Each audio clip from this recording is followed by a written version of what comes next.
98% of NEET aspirant इस topic को गलत करते हैं। अगर आप भी उनमें से एक हो तो आ जाओ, मैं आपको जल्दी से अच्छी सी एक ट्रिक के साथ समझा देता हूँ।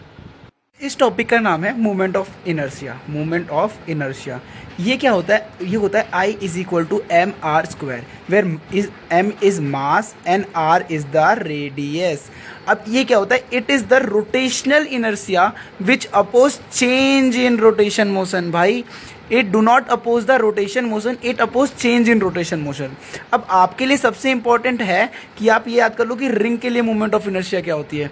अगर एक्सिस ऑफ रोटेशन जो है परपेंडिकुलर हो तो वो I is equal to M R square, अगर उसके प्लेन में हो तो एम आर स्क्वायर बाय 2, और अगर टेंजेंट से जा रहा हो, ठीक है, पर ये हमारा बेसिकली परपेंडिकुलर ना हो तो M R 2/3 M R square, और अगर ये हमारा बेसिकली ये है टेंजेंट से जा रहा है, ये कॉर्ड से नहीं जा रहा, it's going like that tangent से, और वो भी परपेंडिकुलर, समझ रहे हो, तो वो 2 एम आर स्क्वायर।